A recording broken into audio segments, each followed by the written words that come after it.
Somos la Iglesia Comunidad Cristiana Lugar de Gracia. Les damos la bienvenida. Y también a ustedes, hermanas, que están en esta mañana. Muy bien, vamos a ir a Tito, capítulo número 1. Tito, capítulo número 1, versículo número 8. Tito, capítulo número 1, versículo 8. Allí encontraremos nuestra característica número 11. Y recordemos que estamos hablando de las características pastorales. Y es muy importante, siempre lo voy a recalcar o a subrayar, es muy importante, amadas hermanas y amados hermanos, que tengamos claro cada característica. Hoy entramos a la número 11. Leamos para que oremos. Dice el versículo 8 de Tito, capítulo número 1. Sino hospedador, y viene a continuación lo que hoy vamos a enseñar: amante de lo bueno, sobrio, justo, santo, dueño de sí mismo. Pero quiero que usted subraye, si lo puede hacer allí en su Biblia, o que usted escriba amante de lo bueno, porque ese será la característica número 11 que hoy estaremos hablando. Oremos. Señor, nuevamente nos presentamos delante de ti como lo hicimos desde muy temprano en la mañana. Te pedimos que nos sigas alentando, que nos sigas ayudando y que esta enseñanza nos pueda ayudar a comprender la importancia que es o que son las características de aquellos siervos que un día van a servir o que en la actualidad sirven como pastores. Te damos muchas gracias y rogamos para que tu Espíritu nos guíe. Amén. Muy bien, en el día de hoy entonces, como ya lo dije, entraremos a la 11ª característica de aquel hombre que anhela, de aquel hombre que desea, de aquel ministro que actualmente sirve como pastor en una iglesia. Mire, nosotros tenemos que pensar que aquellos que sirven como pastores o un día lo van a hacer, pues no son perfectos, ¿cierto? Creo que de eso hay claridad, pero sí tiene que tener unas características positivas, si usted me permite la palabra que estoy usando, o unas disposiciones que la Biblia ya enseña. Vamos a recordar entonces las 10 características pasadas, de las cuales me imagino yo que usted ya tiene que tener allí anotadas. La primera, que sea irreprensible, y esto en términos generales. La segunda, marido de una sola mujer. La tercera, que tenga hijos creyentes que no estén acusados de disolución ni rebeldía. Esto ya usted lo tiene que tener allí en su cuaderno. Número 4, irreprensible como administrador de Dios. Número 5, el ministro, y estas son las negativas, el ministro de Dios no debe ser soberbio. O sea, la quinta. 6, no debe ser iracundo. 7, no debe ser dado al vino. 8, no debe ser pendenciero. Y 9, no debe ser codicioso de ganancias deshonestas. Miren las 5 negativas que nosotros estuvimos estudiando. Y el día de hoy vamos a ver pues las positivas, aunque todas deben ser positivas. Si no, hospedador. Está la número 10. Si no, hospedador. Y la número 11 es esta: el ministro de Dios debe ser amante de lo bueno. El ministro de Dios debe ser amante de lo bueno. Leamos una vez más el versículo 8, la parte B. Versículo 8, la parte B. Amante de lo bueno. Antes de observar, amadas hermanas, este requisito, me gustaría mucho que viéramos todo aquello que es contrario ser un amante de lo bueno. A mí me gustaría que hiciéramos en primera medida ese ejercicio. ¿Por qué? Porque usted se va a dar cuenta que es lo contrario, ¿cierto? ¿Qué es lo contrario a ser un amante de lo bueno? Porque si nosotros hacemos lo contrario, o alguien hace lo contrario de lo bueno, pues estaría haciendo lo malo. Entonces, aquel que no ama lo bueno, como primer punto, es aborrecedor, pues, de lo bueno. Aquel que no ama lo bueno es aborrecedor de lo bueno. Miren la primera característica de alguien que no ama lo bueno. Es aborrecedor de lo bueno. El apóstol Pablo, escribiéndole al joven pastor Timoteo, le muestra una radiografía, y una radiografía de los hombres y de las mujeres en los postreros días. Mire que el apóstol Pablo tenía claro para dónde iba, pero Pablo comienza a mostrarle a Timoteo como qué es lo que se va a evidenciar en los postreros días. Ahora bien, los postreros días aquí debemos verlo en el contexto histórico que el apóstol Pablo está escribiendo. Los últimos días se refiere al periodo entre el nacimiento de Cristo y la destrucción de Jerusalén, más o menos en el año 70. Según el contexto, es decir, estamos hablando de la primera audiencia. En ese contexto, Pablo se refería a eso, en los últimos días. Pero para nosotros, que somos su segunda audiencia, debemos contextualizarlo de la siguiente manera. Los últimos días se refieren desde la resurrección de nuestro Señor hasta su segunda venida. Últimos días. Cuando usted habla de los últimos días, usted tiene que tener claro esto. ¿Qué significa los últimos días? En nuestro tiempo, desde la resurrección de nuestro Señor hasta que Él venga. ¿Sí me hago entender, hermanos? Ahí se cumplirán los últimos tiempos. Usted no puede decir, no, últimos tiempos ya. No, desde la resurrección del Señor Jesucristo hasta que Él venga. Porque cuando Él venga van a ocurrir una serie de hechos que van a ser en un solo episodio, su segunda venida. Y eso pues lo vamos a ver cuando hablemos de escatología. Segunda de Timoteo 3:3. Vamos allí todos. Porque vamos a mirar cómo el apóstol Pablo le muestra a Timoteo la radiografía de aquellos hombres y mujeres en los últimos días. Dice, segunda de Timoteo 3:3, sin afecto natural, implacables, calumniadores, intemperantes, crueles. ¿Y qué dice la última parte? Aborrecedores, ¿de qué? De lo bueno. Entonces, hermanos, miren cómo el apóstol Pablo está mostrando que en los últimos tiempos, es decir, después de la resurrección del Señor Jesucristo hasta su segunda venida, después de los últimos tiempos, habrán personas sin afecto natural. ¿Las conoce usted? Yo creo que sí. Implacables, calumniadores, intemperantes, crueles. Pero mire lo último, aborrecedores ¿de qué? De lo bueno. Alguien que aborrece lo bueno no puede vivir bajo los fundamentos de la palabra de Dios, si usted lo quiere anotar. Alguien que aborrece lo bueno jamás, nunca podrá vivir bajo los fundamentos de la palabra de Dios. Y eso es lo que hoy en día está pasando. ¿Por qué la gente no le gusta congregarse?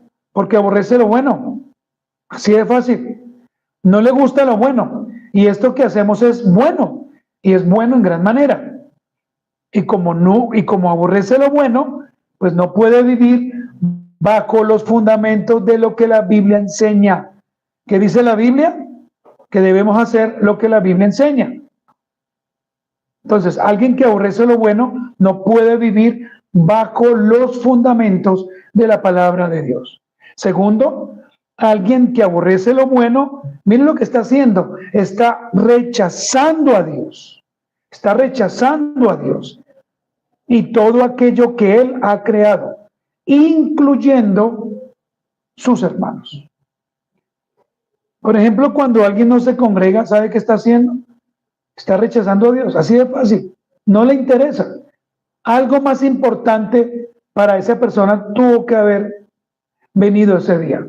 Un paseo, una fiesta, unos 15 años, cualquier cosa. Entonces, cuando yo aborrezco el día del Señor, que es bueno, estoy rechazando a Dios. Le estoy diciendo que todo lo que Él ha creado es malo, aún a mis propios hermanos, a los que se congregan conmigo. Y ojo, hermanos, porque esto es delicadísimo, muy delicado.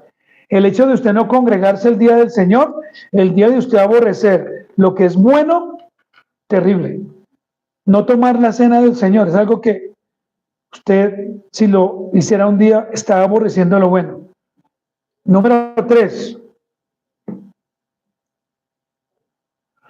Número 4, sí, número 3. Alguien que aborrece lo bueno es aquel que hace lo malo, que es desobediente, que es avaro, que es orgulloso, que es soberbio, que es ingrato. Alguien que aborrece lo malo es impío, o peor que un impío. Alguien que aborrece lo malo es una persona sin afecto natural. Ni siquiera ha comprendido que debe amarse a él mismo, obviamente en Cristo, aclaro, no como lo muestra la psicología. Alguien que aborrece lo malo es cruel, es muy cruel. Y es tan cruel que Dios puede proveerle una familia y la maltrata. Puede proveerle un animalito y lo mantiene encerrado. Amador de los deleites, es alguien que aborrece lo malo. Y alguien que ama más los deleites de este mundo que de Dios, aborrece a Dios. ¿Sí me explico? Y vuelvo y digo, hermano, el día del Señor no es para negociarlo, pero lo negociamos. No, es que el domingo no puedo porque, no, hermano, la iglesia el domingo no descansa. La iglesia el domingo se reúne, ¿cierto? Para adorar al Señor, para reunirse con los hermanos. Pero alguien que aborrece lo malo rechaza el día del Señor, rechaza a sus hermanos, rechaza ese momento tan especial. Comienza a hacer una negociación. ¿Con quién? No sabemos con quién lo hace. Y además de eso es soberbio, es orgulloso, ingrato, impío. No ama a nadie.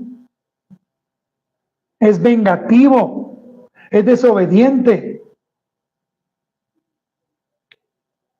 Alguien que aborrece lo malo es posible que tenga apariencia de piedad, pero que niegue la eficacia de ella. Y alguna vez lo dijimos, Pablo dice, a estos evita, ¿se acuerdan? A estos evita. Usted puede tener aquí, yo puedo tener una apariencia de piedad y ser terrible, y ser peor. Pero miren, hermanos, que nosotros no hacemos lo que la Biblia dice. Pablo, que dice, a estos evita. ¿Y usted los evita? ¿No? ¿Los aplaudimos? No, bienvenidos, sigan. No, que... Entonces, note que lo primero que debemos ver es cómo el apóstol Pablo hace o nos muestra una radiografía de lo que hoy estamos viviendo. Y lo que estamos viviendo actualmente es terrible, hermanos. Feminicidios, que así le han llamado, por todo lado, hermanos. No sé si usted se veía hace poco en Suacha, eso fue el mes pasado, en noviembre, un hombre desquiciado, bajo los efectos del alcohol, le colocó, le dio o enterró 38 veces un cuchillo hacia su esposa y la mató 38 veces. ¿Quién dijo algo? Nadie. Porque a veces no interesa. Y aquí, hermanos, podría comentarles a ustedes varias cosas que este año yo he escuchado que ha pasado, pero que a veces no nos interesa. ¿Sabe por qué? Porque nos interesa es lo nuestro. Lo nuestro. Al cristiano se le ha olvidado pedir perdón, se le ha olvidado arrepentirse, se le ha olvidado hacer lo bueno. Este mundo es un mundo de personas soberbias, ¿o no? De personas ingratas. Y hay cristianos que son ingratos, hermanos. Hay cristianos que son desobedientes, ávaros, crueles y aman más este mundo. Aman más este mundo que a Dios. Por eso estas épocas, hermanos, para nosotros debería ser una época en que más estemos en la iglesia local. No deberíamos irnos a pasear, no deberíamos pedir permiso para nada. ¿Por qué, hermanos? Porque se nos olvida. Pero entendemos también que hay personas que solamente en este mes pueden salir. Aquel que no ama lo bueno, ¿sabe a quién se parece? A Janes y a Jambres. Así como suena, Janes y a Jambres. Janes con N, Jambres con M. Janes y Jambres, pero no le va a colocar el nombre a sus hijos, si Dios los tiene. Eran dos hermanos. Y eran dos hermanos que la Biblia identifica como traicioneros, como magos egipcios, que se opusieron, ¿saben a quién? A Moisés y a Aarón delante del faraón. Por supuesto, cuando usted comienza a estudiar la historia de Janes y Jambres, se va a dar cuenta de que sus nombres no aparecen en ningún versículo del libro de Éxodo, no aparecen. Pero el apóstol Pablo sí conoce la historia de ellos. Por eso dice, y los llama Janes y Jambres. Leamos 2 de Timoteo 3:8, para que usted pueda leer conmigo lo que Timoteo advierte allí a su amado hermano Timoteo. Dice, y de la manera que Janes y Jambres resistieron a Moisés, así también estos, ¿quiénes son estos? Bueno, los de la radiografía. Estos resisten a la verdad. Hombres corruptos de entendimiento. Cuando usted quiera hablar de personas de esa forma, nombre a Janes y a Jambres, porque ellos eran hombres corruptos de entendimiento, reprobos en cuanto a la fe. Así era Janes y Jambres. Mire que Pablo los toma desde el Antiguo Testamento, hermanos. Pero a veces nosotros aplaudimos a esos Janes y a esos Jambres, que la Biblia menciona como hombres corruptos y reprobos en cuanto a la fe. Y aplaudimos a los que hacen todo lo malo y decimos que son creyentes. Janes y Jambres se mencionan en la Biblia solamente aquí, en 2 de Timoteo 3:8. ¿Están anotando, hermanos?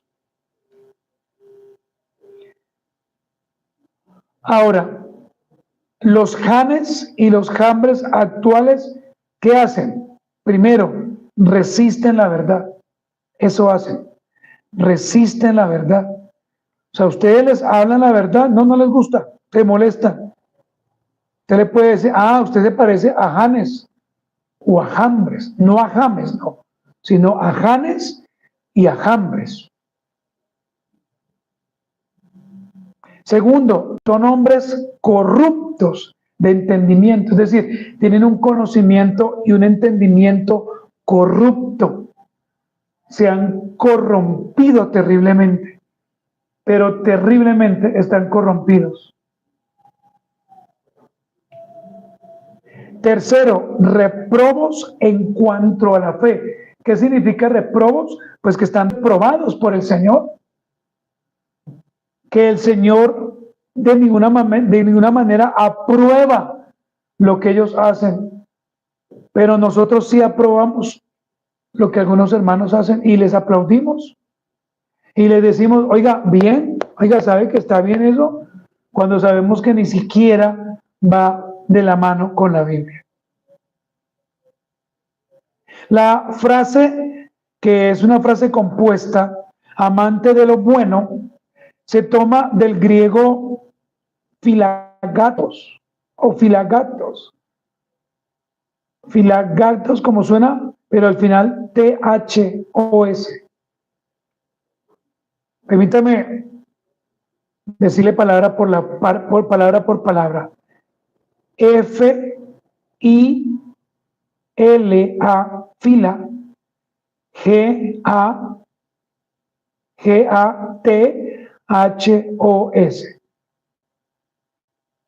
Esta palabra en griego sencillamente da a entender que el ministro que ha sido llamado por el Señor, en primer lugar, anhela el bien.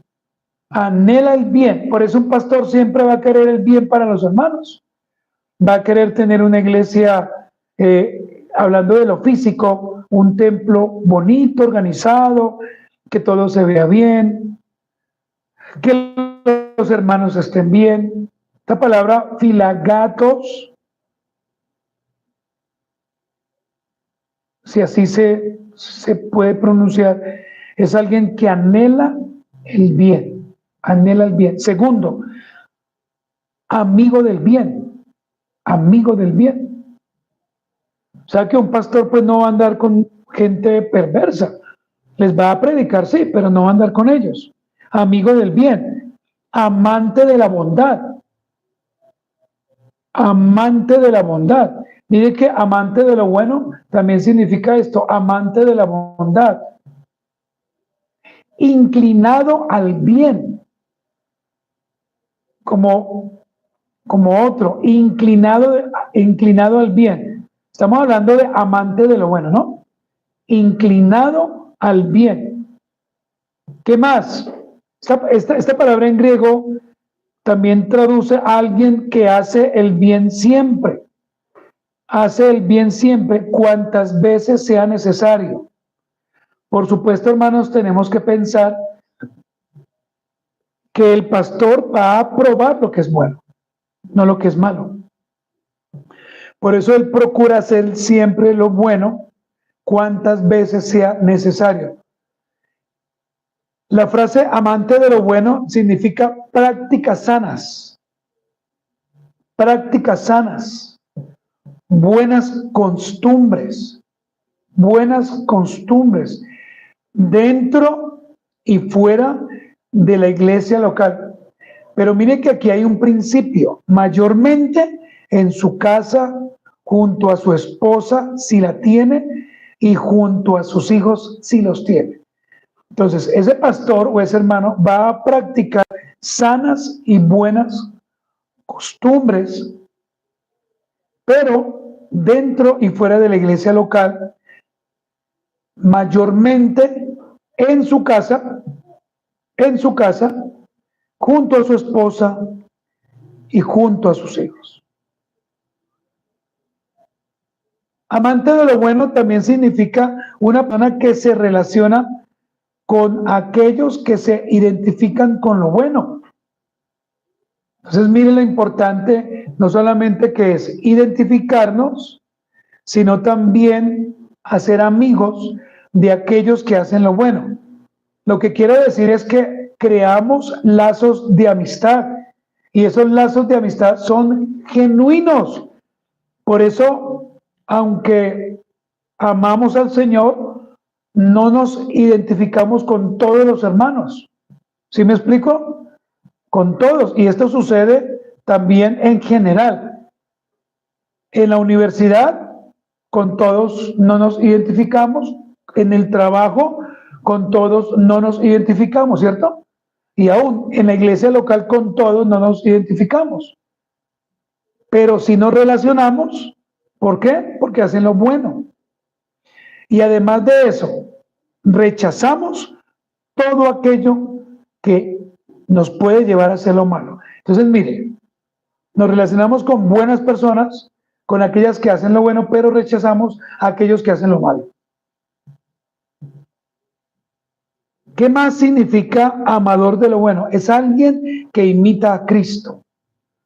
Es alguien que imita a Cristo. Es alguien que imita a su maestro. Qué maravilloso es eso. Imitar a Cristo. Imitar a alguien que hace lo bueno. Las Sagradas Escrituras enseñan que nuestro Señor se relacionó con muchos pecadores. Eso dice la Biblia, ¿sí o no? Usted lo ha leído. Pero jamás se dejó influenciar por su pecado. Al contrario, ¿qué hizo el Señor? Él les escuchó. ¿Qué más hizo el Señor? Aparte de escucharlos, Él les ayudó, ¿cierto? En sus necesidades espirituales y físicas. Y además de eso, llamó a algunos irresistiblemente a su servicio. ¿A quiénes llamó? Por ejemplo, a Pedro, a Juan. ¿A quién más llamó? Bueno, usted ya conoce las historias. Pero ¿sabe qué está pasando hoy en día? Que nosotros estamos aprobando y tenemos amistades con impíos. Porque decimos que en las iglesias es difícil conseguir amigos.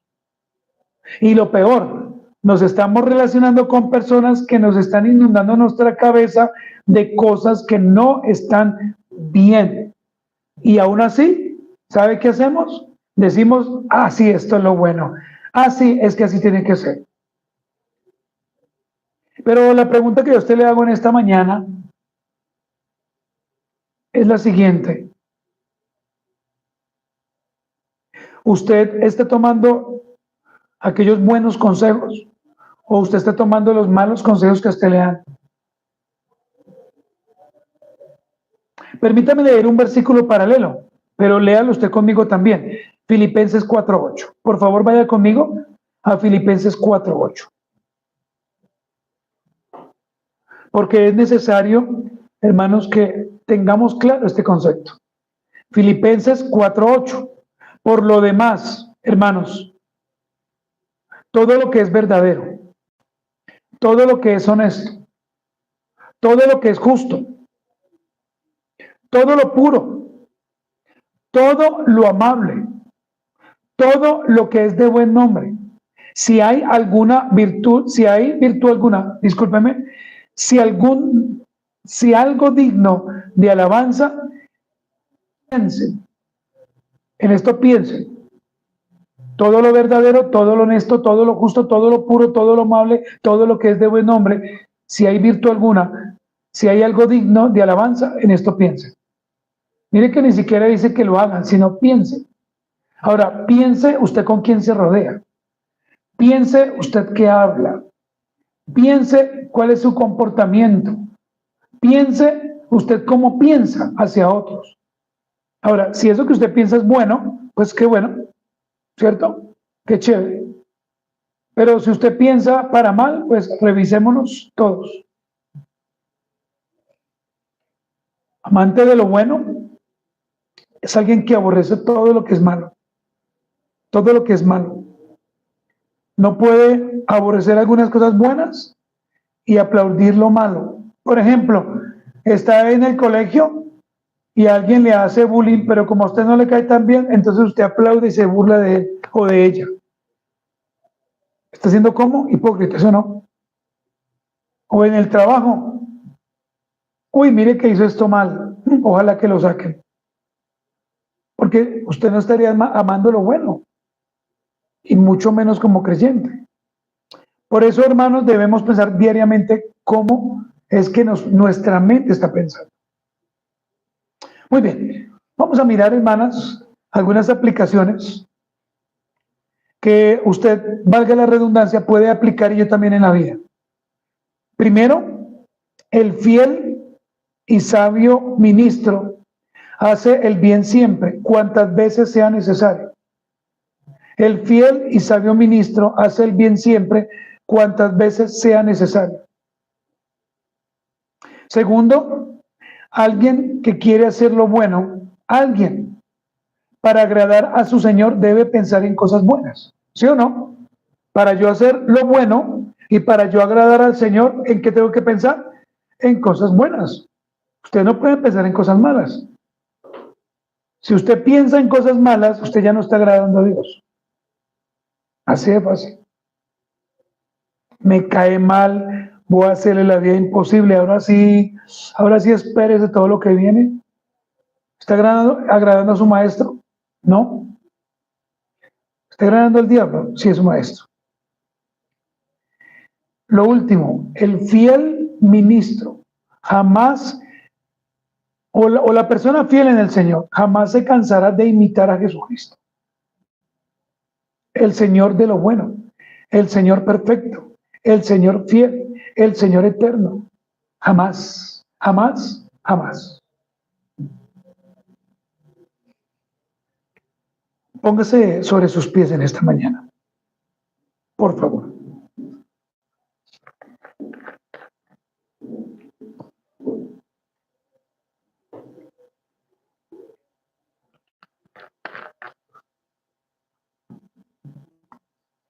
Señor bendito, aquí estamos delante de ti, nuevamente agradecidos por todo lo que tú haces, agradecidos por la misericordia tuya, agradecidos, Señor, por ayudarnos, por bendecirnos, por darnos tu palabra, agradecidos porque tú nos guías. Padre, yo te pido que la palabra que se ha compartido en esta mañana sea una palabra que nos bendiga, que nos ayude, que nos guíe y que nos permita entender. Ayúdanos, Señor, a aborrecer lo malo. Ayúdanos a vivir lo bueno y permítanos siempre darte a ti la gloria, darte la honra, que podamos siempre establecer en nuestra propia vida lo que es bueno para ti en el nombre de Jesús. Amén. Muy bien, vamos a cantar, amados hermanos, un himno y agradecemos a los hermanos que en esta mañana se conectaron. Nos veremos más tarde.